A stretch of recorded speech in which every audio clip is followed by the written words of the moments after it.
हरियाणा विधानसभा चुनाव को लेकर जिस तरह का माहौल बना हुआ है उसी माहौल को लेकर करेंगे चर्चा में हमारे साथ आलोक पांडे जी वरिष्ठ पत्रकार, वहीं विपिन शर्मा जी भी हमारे साथ वरिष्ठ पत्रकार जुड़ चुके हैं, और धनोज कुमार जी आपसे जानना चाहूंगा, क्योंकि एग्जिट पोल को लेकर जिस तरीके से माहौल बना हुआ था पूरे हरियाणा के अंदर, साफ तौर पर देखा जा सकता था कि कांग्रेस की सरकार बनती हुई नजर आ रही थी। लेकिन अब फाइनल परिणाम जैसे जैसे आने शुरू हुए, मामला पूरा पलट गया। धनोज जी, बहुत बहुत धन्यवाद। 2 लाइन से शुरुआत करूंगा जी। जख्म दर्द देगा तो सहना होगा, जख्म दर्द देगा तो सहना पड़ेगा, यह अखाड़ा है राजनीति का धनोज, यह अखाड़ा है राजनीति का धनोज। हार हो या जीत, जनता को सलाम कहना होगा जी, जनता को सलाम कहना होगा। देखिए, जितने भी, अगर मैं एग्जिट पोल की बात करूं तो सारे एग्जिट पोल के उलट, अगर हरियाणा के संदर्भ में बात करना चाहूं तो सारे उलट हो गए। जो हाल 2024 में थे एग्जिट पोल को लेकर कि इसकी सरकार बन रही इतने नंबर से, तो नहीं हुआ। ठीक वही हुआ हरियाणा में कि कल तक और सुबह तक मिठाइयां, ढोल नगारे, भूपेंद्र सिंह हुड्डा के यहाँ नृत्य चल रहे थे, परंपरागत नृत्य जो होते हैं महिलाओं के द्वारा, वो सब नृत्य भी हो गए थे, मिठाई भी एक दूसरे को खिला दिए। लेकिन अब जो आंकड़े देख रहे हैं, जो रुझान को परिवर्तित होते देख रहे हैं, परिणाम में उसके उलट नजर आते हैं। किसी ने सोचा भी नहीं था, खासकर कांग्रेस के खेमे में, चाहे वो उदयभान का खेमा हो, चाहे वो भूपेंद्र सिंह हुड्डा का खेमा हो, चाहे वो कुमारी शैलजा का खेमा हो, किसी ने इस चीज को देखा भी नहीं कि किस तरह से ये पासा पलट गया। जो जनता है हरियाणा का, खासकर वो जनता जो अग्निवीर को पसंद करती है, वो जनता जो केंद्र की योजना, चाहे वो किसान की योजना 2000 करके हो, चाहे सड़कें हो, बिजली हो, पानी हो, या जो भी सरकार के द्वारा किए हुए काम हो, उन तमाम काम पर जिस तरह से मोहर लगाया, तो मुझे लगता कहीं ना कहीं कांग्रेस जितने भी जो चालबाज कह लीजिए, चुहलबाज कह लीजिए, चाहे जो भी वादे कर लीजिए, सब धरे के धरे रह गए, और ऐसा मुझे प्रतीत होता है। ठीक, आलोक जी, ठीक है, ठीक धनोज जी, अभी लगता था कि हरियाणा में जो मुद्दे उठाए जा रहे थे, और कांग्रेस लगातार मुद्दों को उठा रही थी, पहलवान, किसान, इन सभी को लेकर, लेकिन 2 दिन पहले सीएम सैनी ने साफ तौर पर कह दिया था कि जनता देगी जवाब और कांग्रेस कहेगी ईवीएम है खराब। तो कहीं ना कहीं वही देखने को मिल रहा फिलहाल, क्योंकि कांग्रेस की तरफ से अभी से आरोप लगने लगे हैं। देखिए, आरोप प्रत्यारोप कांग्रेस का खानदानी पेशा है। जीते तो वाह वाह, हारे तो सब बेकार। देखिए, ईवीएम से ही लोकसभा का चुनाव हुआ था जी, ईवीएम से ही तो बीजेपी 240 पे आई। आज ईवीएम से ही तो आप देख लीजिए, अगर मान लीजिए जम्मू कश्मीर की बात करते हैं तो ईवीएम से ही तो हो रहा है। अगर आज मान लीजिए जो भी चुनाव जीता जा रहा है, ईवीएम से तो जीता जा रहा है। सवाल यह नहीं है, सवाल है कि आपके मुद्दे क्या थे, जनता के सरोकार थे उस मुद्दे से। क्योंकि आप देखिए, मैं और आप, मैं अभी अपनी एक बात बता रहा हूं आपको, मुझे आज भी मौका मिलेगा, सेना अगर मुझे ऑफर करे कि आइए आपको वर्दी देते हैं और आप जाइए बॉर्डर पे, तो मैं उसे सौभाग्यशाली समझूंगा कि मैं कैसे परिवार का हूं जिन्होंने गुलामी में गोलियां खाए, देश की आजादी के लिए अपने आप को मिटा दिए। मुझे पता है देश क्या है, मुझे पता है देश की रक्षा, सुरक्षा, देश की उन्नति, देश की तरक्की क्या है, क्योंकि हमारे बाप दादा ने गुलामी का दर्द झेला है। और जिसने नहीं झेला उनको क्या पता होगा। कांग्रेस को इन चीजों से सीखना चाहिए, समझना चाहिए कि जो मान लीजिए ये जो सेना की नौकरी पर इसने जो उंगली उठाया, जो नौजवान, हरियाणा से ज्यादा नौजवान सेना में जाते हैं कि जोश और उत्साह के साथ कि वहां जाकर देश की सेवा करेंगे, अपने देश का नाम रोशन करेंगे, उस अग्निवीर पर भी इन्होंने शुरू से अंत तक उंगली उठाने का काम किया। अरे कुछ जगह छोड़ दो, क्योंकि देहात की एक कहावत है कि 2-4 घर छोड़कर भी बात करो। इन्होंने जो हमला किया, उस हमला का परिणाम आज यही है कि नौजवान सब वोट दिया भाजपा को। अगर वो अग्निवीर पर नहीं उठाते तो ऐसा होता। दूसरी बात, जो किसान सारे किसान नहीं है ना परेशान, जो केंद्र की योजना का लाभ लिया वो आज किसको वोट दिया? वो केंद्र की योजना का लाभ लेने वाले किसान जो है वो बीजेपी को ही वोट दिया। कई ऐसे सोशल मीडिया पर मैंने वीडियो देखे जिसमें किसान ने कहा कि हम भाजपा के साथ है क्योंकि हमें भाजपा के योजना का लाभ मिला, जिनको घर मिला, मान लीजिए चूंकि हरियाणा बहुत अमीर राज्य है, लेकिन वहाँ गरीबी संख्या जो 3.5 उनमें जो रहने वाले लोग हैं जिनको योजना का लाभ मिला, जो प्रधानमंत्री आवास योजना का लाभ 1.5 से 2 लाख जो है उनकी योजना का, उन लाभ के तहत जो घर मिला तो वो किसको वोट देगा? उसमें हिंदू भी थे, मुस्लिम थे। अगर मैं नो की भी बात करूं तो वो तमाम वोट जो है बीजेपी को चलिए, ठीक है सर, आज उसी का। ठीक धनोज जी, आऊंगा आपके पास। आलोक पांडे जी भी हमारे साथ जुड़ चुके हैं। आलोक जी, क्या लगता है, क्योंकि आम आदमी पार्टी ने भी अब की बार हरियाणा में अपने पैर पसारे थे, लेकिन कोई फायदा होता हुआ नहीं दिखाई दिया। चंद्रशेखर आजाद ने जेजेपी के साथ गठबंधन कर लिया, वही मायावती ने इनेलो के साथ गठबंधन कर लिया, लेकिन उन्होंने बीजेपी को कहीं भी मात नहीं दी, और हो सकता है उनके आने से भारतीय जनता पार्टी को फायदा ही हुआ है। बिल्कुल, ये देखना होगा कि आम आदमी पार्टी ने कितने % वोट प्राप्त किए, और मुझे लगता है कि उससे कांग्रेस को नुकसान पहुंचा है जी। तो राहुल गांधी इस बात को बहुत कह रहे थे कि आम आदमी पार्टी अगर कांग्रेस के साथ जुड़ती है तो उसकी जीत सुनिश्चित हो सकती है। लेकिन कांग्रेस पार्टी का कहीं पर हुड्डा का जो ऑर्गन थी, उनको लगता है कि आम आदमी पार्टी के न आने पर भी वो चुनाव जीत सकते हैं। तो मुझे लगता है कि ये राज्य नेतृत्व की और उसके साथ साथ राहुल गांधी का जो एक निषेध डिसीजन था आम आदमी पार्टी के साथ जाने के लिए, लेकिन वो साथ नहीं जा पाए, और मुझे लगता है कि इस वजह से भी कांग्रेस पार्टी को नुकसान हुआ है। दूसरी बात, तो कांग्रेस पार्टी बार बार कह रही थी कि किसान का मुद्दा, जवान का मुद्दा, पहलवान का मुद्दा, क्या कांग्रेस की ये तीनों मुद्दे फेल हो गए? क्योंकि भारतीय जनता पार्टी ने इतिहास रख दिया है, हरियाणा में जो तीसरी बार सरकार लगातार बना रहा है, ये अभी हरियाणा की इतिहास में कभी नहीं हुआ। भारतीय जनता पार्टी के प्रति बहुत असंतोष था, खट्टर जी के प्रति बहुत असंतोष था, बहुत सारी ऐसी कमियां थी, लेकिन कांग्रेस इन कमियों का फायदा नहीं उठा पाई। आलोक जी, कह सकते हैं क्योंकि कांग्रेस के अंदर जो जिस तरीके से मनमुटाव चल रहा था, चुनाव से पहले किरण चौधरी बीजेपी में आ गई, और कुमारी शैलजा को लेकर भी अब की बार राजनीति काफी देखने को मिली है। उनके नाम को लेकर जिस तरीके से हुड्डा की खुद की सभा में उनके नाम को लेकर बातें की गई, तो कह सकते हैं कि अब की बार जो खेला हरियाणा में हुआ है, जो नहीं होना चाहिए था वो हुआ। नहीं, लोकतंत्र में तो जनता तय करती, जो होना चाहिए था वही हुआ था। लेकिन कांग्रेस पार्टी की जो दलित प्रेम था, छात्र दलित प्रेम, वो उजागर हो गया। शैलजा के साथ इस तरह का दुर्व्यवहार किया, उससे पता चलता है कि कांग्रेस जनता का वोट तो चाहती है, लेकिन उनको वो अधिकार और सम्मान नहीं देना चाहती। तो इसलिए कांग्रेस को हरियाणा के जनता में, हरियाणा के पिछड़े में ये बताया है कि भले ही 2024 के लोकसभा चुनाव में संविधान खतरे में है, आरक्षण खतरे में है, इसको लेकर के आपने दलितों को, पिछड़ों को थोड़ा सा भटका लिया था, लेकिन उसके बाद जो राहुल गांधी का अमेरिका में जो बयान आता है आरक्षण के विरुद्ध, उससे दलितों को लगा, पिछड़ों को लगा कि भारतीय जनता पार्टी ही उपयुक्त पार्टी है। कांग्रेस अगर सत्ता में आती है, कांग्रेस अगर मजबूत होती है, तो संविधान भी बदलेगी वो और आरक्षण भी खत्म करेगी। तो बड़े मुद्दे ये हैं।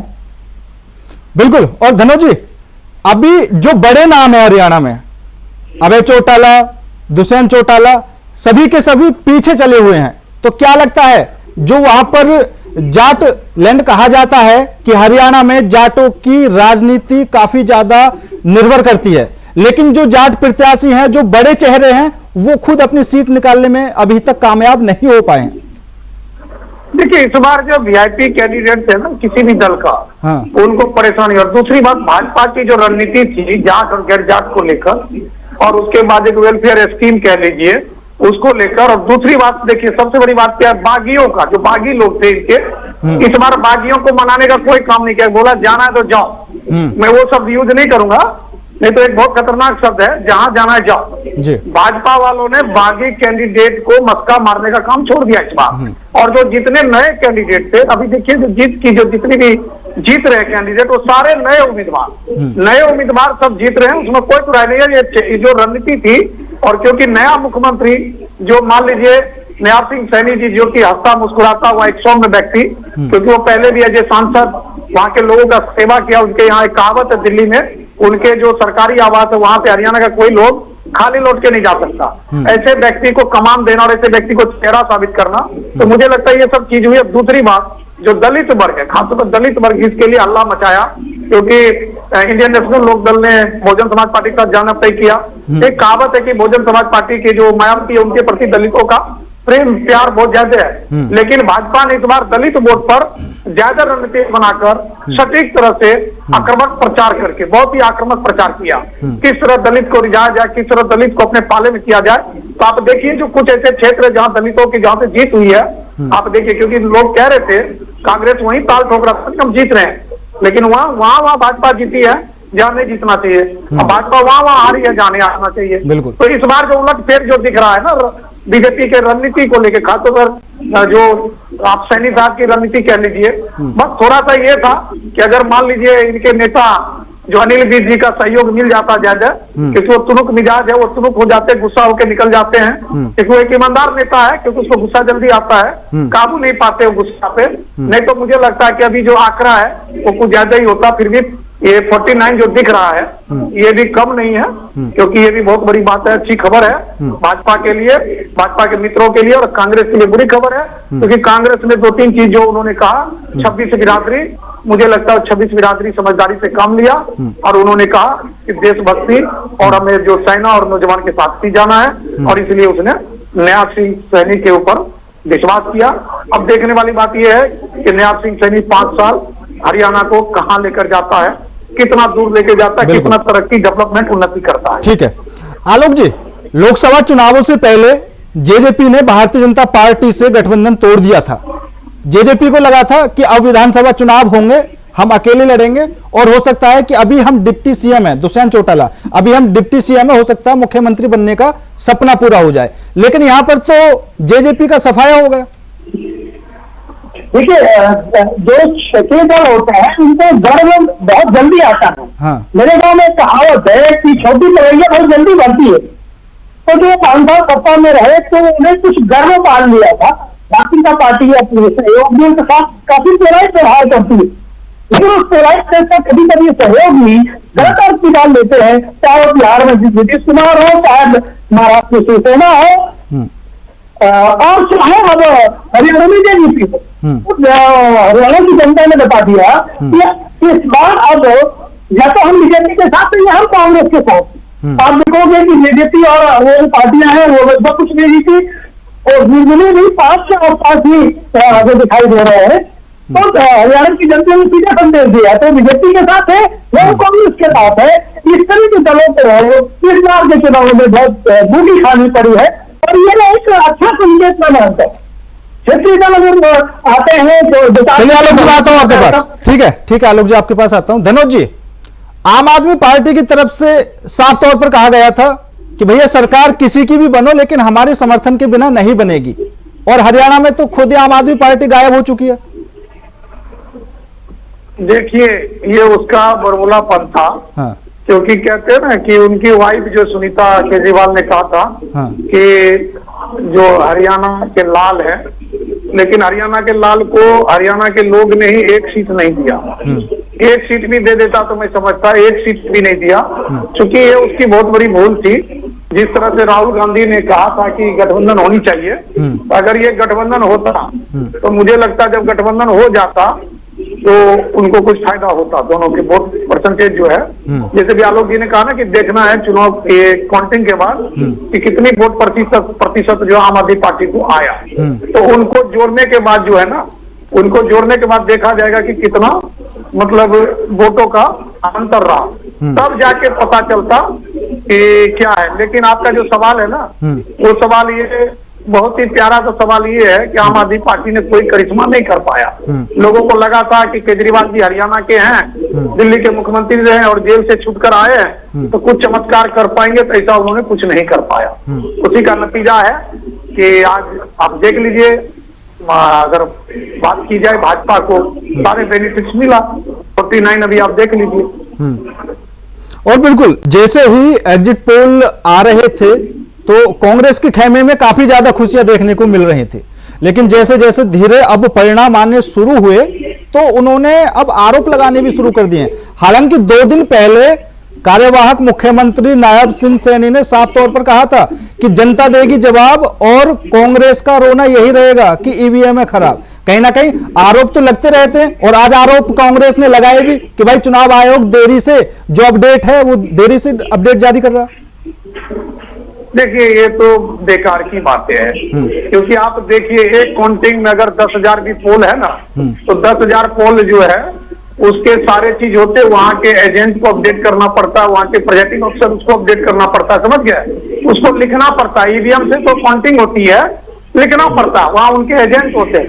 ये तो चौचलेबाजी है कि ये हो गया वो हो गया जी। आप यह देखें ना, जो मीडिया के प्रतिनिधि है वो खुद वहां के जो काउंटिंग ऑफिसर उसको फाइनल पूछता है कि फर्स्ट राउंड का कितना हुआ, किस पार्टी को कितना आया। चलिए ठीक है सर धनोज जी, मैं आपको रोकना चाहूंगा। अभी हरियाणा विधानसभा चुनाव को लेकर जिस तरीके से परिणाम सामने आ रहे हैं तो प्रतिक्रिया सामने आने लगी है, आपको सुनाते हैं किसने क्या कहा। काउंटिंग है और हमें पूर्ण विश्वास है हरियाणा प्रदेश की जो हमने सेवा ईमानदारी से पिछले 10 वर्षों के अंदर की है, मैं उस आधार के ऊपर कह सकता हूं कि हम तीसरी बार हरियाणा के अंदर एक तरफा सरकार बना रहे हैं। भारतीय जनता पार्टी तीसरी बार सेवा के लिए तैयार है, क्योंकि केंद्र में आदरणीय नरेंद्र मोदी जी तीसरी बार प्रधानमंत्री बने हैं और हमने पिछले 10 वर्षों के अंदर आदरणीय मोदी जी के नेतृत्व के अंदर हरियाणा की गति से विकास किया है, समस्याओं का समाधान किया है, ईमानदारी से हमारी सरकार ने किया है और आगे भी हम मजबूती से ईमानदारी से हरियाणा प्रदेश को आगे बढ़ाने का काम है। उस लड़की की हर उस महिला की लड़ाई है जो संघर्ष के रास्ते को हमेशा चुनती है।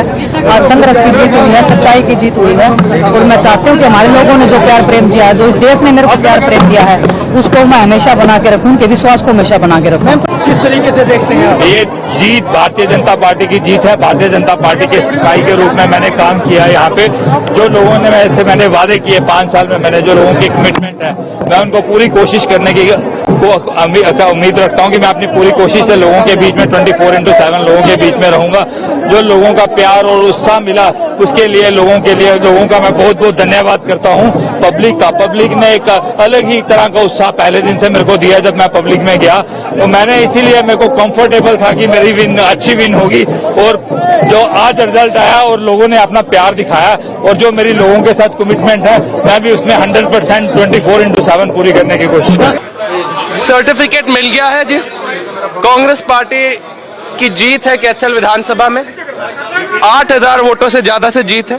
मैं हमारे सारे कांग्रेस के कार्यकर्ताओं, मेरे कैथल के परिवारवासियों, अनेक साथी हमारे जिन्होंने दिन रात मेहनत करके जीत मुमकिन की है और कपिस्थल की तपभूमि पे रहने वाला हर एक बड़ा बुजुर्ग नौजवान साथी मातृशक्ति, मैं सबका धन्यवाद करता हूँ। आप सबके मेहनत, आप सबके आशीर्वाद के साथ ये जीत लेके आए हैं और ये किसान मजदूर की, हमारी SC/BC साथी की, हमारी युवा शक्ति की, मातृशक्ति की, छोटे दुकानदार की, कर्मचारी की जीत है कैथल के लिए। देखिए ये लोगों की उम्मीदें हैं, भरोसा है, बहुत बड़ी बात है। जिम्मेदारियां आई हैं, अब उन जिम्मेदारियों को निभाने के लिए हमारा पहला पड़ाव है। ये कोई आखिरी नहीं है कि हम लोग जीत गए, जीत का जश्न नहीं है, बल्कि पहला पड़ाव है हमारा और उस पड़ाव को आगे बढ़ाने के लिए जो हमारी जिंदगी का मकसद रहा है, उस मकसद के लिए पहला कदम हमारा है। लोगों की खिदमत करने का दोबारा एक मौका जो है हासिल हुआ है। जम्मू कश्मीर नेशनल कॉन्फ्रेंस को पिछले 5 साल से खत्म करने की मुकम्मल कोशिश की गई। यहाँ बहुत सी ऐसी तंजीमें खड़ी की गई जिनका मकसद था नेशनल कॉन्फ्रेंस को खत्म करना। लेकिन अल्लाह का फजल है, जो हमें खत्म करने के लिए आए थे मैदान में, वो खुद ही मतलब उनका कोई नामो निशान नहीं रहा। तो परिणामों को लेकर जिस तरीके से प्रतिक्रियाएं सामने आने लगी हैं, तो वहीं मुख्यमंत्री नायब सिंह सैनी ने भी जनता का धन्यवाद किया है और खुशी जताई है। तो विनेश फोगाट ने भी कहा है कि महिलाओं को सशक्तिकरण बनाने की जरूरत है। अब कई तरीके से अनुमान लगाए जा रहे हैं। जो कांग्रेस के विधायक जीते हैं वो भी अपनी खुशी जाहिर कर रहे हैं। हालांकि क्योंकि कुछ जगहों से बीजेपी और कांग्रेस की टक्कर जरूर थी, लेकिन जैसे जैसे परिणाम सामने आ रहे हैं, बीजेपी का जीत का आंकड़ा ऐसे ही और ज्यादा बढ़ने से लगा हुआ है। तो वहीं कई पार्टियां अब की बार हरियाणा विधानसभा चुनाव में उतरी थी, लेकिन हर किसी को वो कामयाबी नहीं मिल पाई जिसकी वो हकदार थी और उन्होंने जितनी मेहनत की थी। आम आदमी पार्टी के अलावा चंद्रशेखर आजाद की पार्टी, वही मायावती की बसपा भी अब की बार हरियाणा के चुनावी मैदान में उतरी और इनेलो के साथ गठबंधन किया, लेकिन वो कामयाबी नहीं मिली, वो असर नहीं दिखाई दिया जिसके लिए मायावती उत्तर प्रदेश में जानी जाती है। जो दलित वोट बैंक था शायद अब की बार वो जुटाने में कामयाब नहीं रही और उसका सीधा सीधा फायदा भारतीय जनता पार्टी को मिलता हुआ दिख रहा है। तो तस्वीरों में आप साफ तौर पर देख सकते हैं कि किस तरह भारतीय जनता पार्टी की जीत का जश्न मनाया जा रहा है।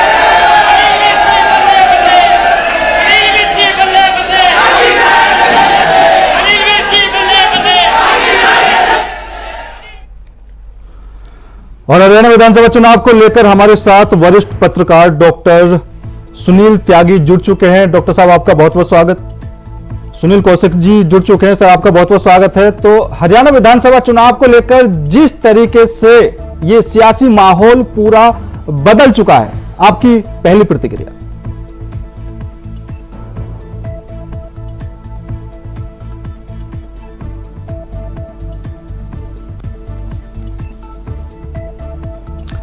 सुनील जी, आपको आवाज मिल पा रही है?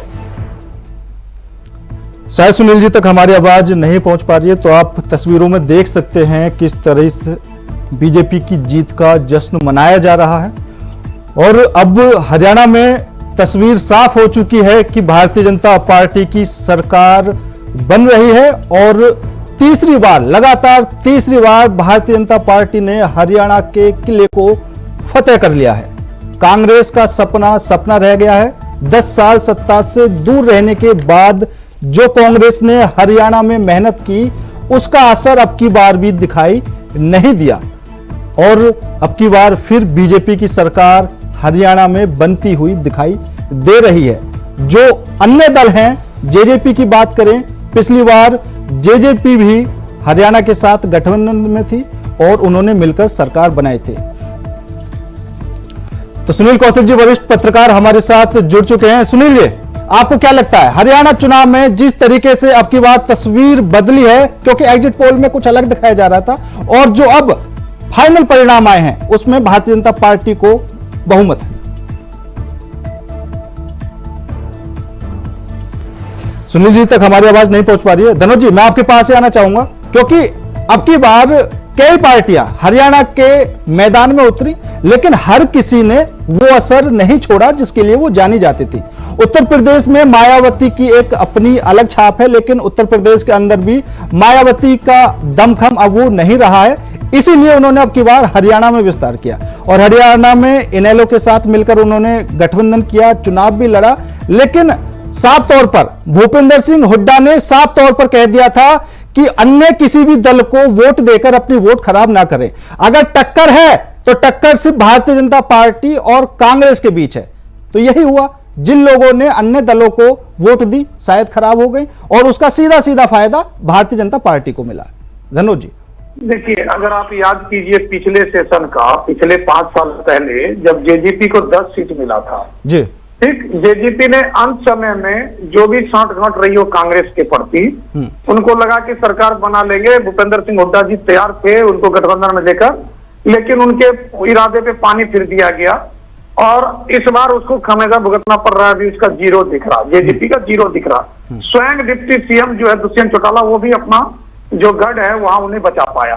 तो कहीं ना कहीं जनता ने साफ क्लियर मैंडेट दिया, या तो वो कांग्रेस को या भाजपा को। उन्होंने कहा छोटी छोटी पार्टी को देना ही नहीं है, उन्होंने डिसाइड कर लिया। रही बात बहुजन समाज पार्टी को, तो मुझे लगता है बहुजन समाज पार्टी को अपने माननीय कांतीराम जो है उनकी बातों पर चलना चाहिए और जिस तरह से उस पर आरोप प्रत्यारोप होता है भाजपा को लेकर साँठ-गांठ, तो उसको खुल के आना चाहिए था, उसको गठबंधन भाजपा से ही करना चाहिए था। आगे भी वो गठबंधन चाहे तो कर सकता है भाजपा से, तभी उसका भला है बहुजन समाज पार्टी का, वरना उसका कोई भला नहीं है।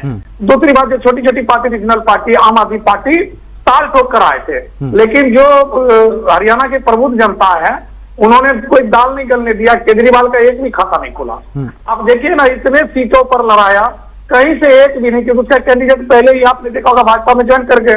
तो मुझे लगता है जो वहां की प्रबुद्ध जनता है, जो अग्निवीर को रिस्पेक्ट करता है, देश की सेवा को रिस्पेक्ट करता है, जिन्होंने जो वेलफेयर स्कीम ऑफ नेशनल, अब मान लीजिए नेशनल से जो भी इसको, चलिए ठीक है सर, मैं आपको यहाँ रोकूंगा। हमारे साथ वरिष्ठ पत्रकार सुनील कौशिक भी जुड़ चुके हैं। सुनील जी, जिस तरह हरियाणा में सियासी माहौल एक साथ बदल चुका है, क्योंकि कांग्रेस ने तो अपनी खुशी मनाने के पूरे तरीके पहले से तैयार कर लिए थे, लेकिन जैसे जैसे परिणाम आने लगे कांग्रेस की खुशियां भी अधूरी रह गई। आपकी पहली प्रतिक्रिया? नहीं, ऐसा कुछ नहीं है। मुझे लगता है भारतीय जनता पार्टी के ब्लूप्रिंट को समझ नहीं पाई कांग्रेस जी। जितने भी वहां गठबंधन हुए, चाहे बसपा को लेकर के हों, चाहे चंद्रशेखर की पार्टी को लेकर के हों, चाहे आप गठबंधन का टूटना हो, ये सब कहीं ना कहीं रणनीति भारतीय जनता पार्टी की रही, जिसको कांग्रेस ने नहीं समझा। आप देखेंगे राघव चड्ढा कैसे अचानक रातों रात आ जाते हैं। राघव चड्ढा तो विदेश थे, जब गठबंधन की बात होती है तो राघव चड्ढा अचानक देश की मीडिया में आते हैं और कांग्रेस गठबंधन को लेकर के चर्चा कर रहे होते हैं, और वो सीटें राघव चड्ढा मांग रहे होते हैं जो किसी कीमत पर कांग्रेस देने को तैयार नहीं। तो ये रणनीति रही या पीछे के पर्दे से खेल रहा, ये बाद में इन सब चीजों की समीक्षा होगी, लेकिन कांग्रेस को ये समझना चाहिए था। दूसरी बात आप देखेंगे, चंद्रशेखर को 22 श्रेणी की सुरक्षा मिल जाती है, आकाश आनंद को 22 श्रेणी की सुरक्षा मिल जाती है, मायावती, आकाश आनंद, चंद्रशेखर उसी बेल्ट में काम करते हैं जहां लोकसभा के चुनाव में कांग्रेस को अप्रत्याशित वोटिंग हुई कांग्रेस के पक्ष में, और इन्होंने जाकर के वहां रैलियां ही नहीं की, चौपालें भी लगाई। तो ये कांग्रेस, मुझे लगता है समझने में थोड़ा सा देरी कांग्रेस ने कर दी। पहले से बीजेपी का ब्लूप्रिंट सबसे तैयार था, और वही नतीजा है कि भारतीय जनता पार्टी की इतनी सीटें आई। लेकिन सुनील जी, अगर हम इनेलो जेजेपी की रैलियों की बात करें तो भीड़ तो काफी दिखाई दी थी, और वहीं बसपा की सुप्रीमो मायावती कई रैलियों में पहुंची भी, और उन्होंने पहले से भी डिसाइड कर भी लिया था कि अगर हमारी गठबंधन की सरकार बनती है तो अभय चौटाला मुख्यमंत्री होंगे, एक ऐसी समाज से डिप्टी सीएम दिया जाएगा। तो पहले से ही ज्यादा आत्मविश्वास कर लेना इन पार्टियों के लिए भी खतरा बना हुआ है, क्योंकि कांग्रेस ने तो कर ही लिया। नहीं देखो, ये तो हास्यास्पद चीजें होंगी, लेकिन जिस 17 सीटें आरक्षित, 34-35 सीटें ऐसी जहां दलितों का प्रभाव। चौथी सबसे महत्वपूर्ण बात यह है कि जो डेरा प्रमुख हैं वहां 20 के आसपास डेरा प्रमुख है, राम रहीम के अलावा। डेरा प्रमुख ने कभी प्रत्याशी नहीं उतारे। इस बार 8 प्रत्याशी डेरा प्रमुखों की तरफ से, विभिन्न डेरा प्रमुखों की तरफ से उतारे गए। कांग्रेस को क्यों नहीं पता चल पाया? क्योंकि डेरा प्रमुख जो भी हैं तो दलित और ओबीसी वर्ग के लिए काम करते हैं। वहां पर समाज वोट बैंक नहीं होता, जाटों का वोट बैंक नहीं होता, तो वो अधिकतर जो वोट बैंक कटा। और आप देखेंगे कल जब हम लोग बैठ के समीक्षा करेंगे कि कांग्रेस जितने वोटों से सीटें हारी है, उससे ज्यादा वोट उन लोगों को मिले हैं जो मुझे लगता है कि ब्लूप्रिंट बीजेपी ने तैयार किया था, उसके हिसाब से वहां जो प्रत्याशी उतारे गए। सुनील जी, आपका कहना है कि डेरा प्रमुख की तरफ से 8-10 प्रत्याशी उतारे गए, उन्होंने वोट काटे, तो आपका जो मतलब है उनके वोट काटने से बीजेपी को फायदा हुआ है, या बीजेपी और बाबा की कहीं ना कहीं साठगांठ है, जैसा आप कह रहे हैं? देखो, 2024 के इलेक्शन को आप समीक्षा कीजिए। 2019 के अपेक्षा लोकसभा के 2024 में आपको 68% दलितों का वोट एनडीए गठबंधन को गया, जो 2019 में 20% के आसपास था। तो 48% वोट की बढ़ोतरी निश्चित तौर से भारतीय जनता पार्टी के लिए सिरदर्द पैदा कर रही थी। वो, और दूसरा, हरियाणा की जो राजनीति है वो जाट और गैर जाट की वाली राजनीति है। बिल्कुल। तो उन्होंने जाटों को तो न खुश किया न नाराज किया, लेकिन गैर जाट थे उसमें भारतीय जनता पार्टी ने बड़ा रणनीति के हिसाब से वहां सारी चीजें तैयार की। अब आप देखिएगा, क्या राम रहीम को लेकर के कांग्रेस फंसी रही, राम रहीम को बाहर ला दिया, जेल से पैरोल पे ला दिया। अब आप 8 डेरा प्रमुख आप देखिए, बरवाला से महामंडलेश्वर दत्तनगिरी, पानीपत शहर से अग्निवेश जी, जुलाना से सुनील जोगी, पृथ्ला से अवधूत नाथ जी, तिलकदात्री से कर्मयोगी नवीन जी, तोशाम से बाबा बालकनाथ। अब ये प्रत्याशी चुनाव लड़ रहे हैं और कांग्रेस को पता नहीं चल रहा है। वो कांग्रेस के बड़े प्रत्याशी वहां जाके सिन्हा के वोट मांग रहे हैं, वो लग रहा था कि वो समर्थन हमको कर रहे हैं, लेकिन एक हफ्ते पहले अचानक उनके प्रत्याशी आ जाते हैं। और एक डेरा प्रमुख ने, आप समझिए, ये 8 प्रत्याशी हैं, आसपास 3-4 सीटों को, वोटों को प्रभावित किया उन्होंने। तो लगभग आप मानिए 8 प्रत्याशियों ने 25 सीटों पर वो व्यवस्था पैदा की जहां निश्चित तौर से भारतीय जनता पार्टी को फायदा पहुंचा। ठीक है। और सुनील जी, यहां पर एक सवाल यह भी बनता है, क्योंकि चुनाव से पहले करण चौधरी बीजेपी में शामिल हो गए, तो जो जाट वाली सीटें हैं उन पर तो उनका भी प्रभाव काफी ज्यादा है, तो यह भी प्रभावी साबित हुआ है? नहीं, 2024 में तो उनको देखना पड़ेगा ना। हाँ। 2024 में उन्होंने कौन से गुल खिला दिए, हाँ। तो कांग्रेस में आने से उनका प्रभाव पड़ेगा। हाँ। कांग्रेस के हुड्डा साहब कह रहे कि हमने सर्वे कराया है, आज बता नहीं पा रहे किससे संपर्क कराया उन्होंने, कौन सी कंपनी थी, पार्टी की कोई रणनीति थी, पार्टी के किसी संगठन को सर्वे में लगाया गया। लेकिन कांग्रेस का नेतृत्व उनकी सारी बातें मानता रहा, न वहां सर्वे हुआ, एक माहौल बनाने का प्रयास किया गया, एक हवा बनाने का प्रयास किया गया कि हमने सर्वे कराया है और सर्वे में कांग्रेस की संकात बन रही है। सबसे महत्वपूर्ण बात कि हुड्डा साहब को फ्री हैंड कर दिया गया। 78 सीटों पर हुड्डा साहब ने अपने प्रत्याशी घोषित किए, जहां कई सीट ऐसी थी ना कांग्रेस नेतृत्व नहीं चाहता था, कुमारी शैलजा जी नहीं चाहती थी, सुरजेवाला जी नहीं चाहते थे, लेकिन आंख बंद करके हुड्डा साहब के ऊपर भरोसा करना और एक रैली में खड़गे साहब का यहां तक कह देना कि मेरे मान सम्मान की लाज अब हुड्डा साहब के हाथों में है, तो इतनी चलिए ठीक है सुनील जी और धनोज जी, आप दोनों ही मेहमानों का मैं यहाँ पर धन्यवाद करना चाहूंगा और फिलहाल रुकते हैं छोटे से ब्रेक के लिए। ब्रेक के बाद खबरों का सिलसिला लगातार जारी है।